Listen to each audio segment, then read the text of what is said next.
Quick album review time. This is AC/DC's first internationally released studio album, High Voltage, released on May 14th, 1976. Features Bon Scott on vocals, Angus Young on lead guitar, Malcolm Young on rhythm guitar, Mark Evans on bass, and Phil Rudd and Tony Correnti on drums. The album was produced by Harry Vanda and George Young, and the album went 4 times platinum in the US. If you noticed, I said that this was AC/DC's first international album. That's because the album was compiled of tracks of 2 albums that AC/DC released in Australia.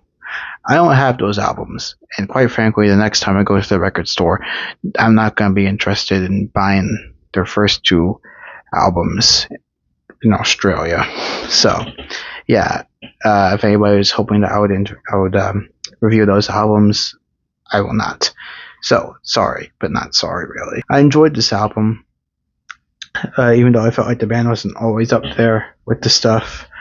For the most part, they were, and they feel like they pretty much figured out what they were going to sound like. It seems like they just knew who they were, who they were going to be right from the get-go, which is great.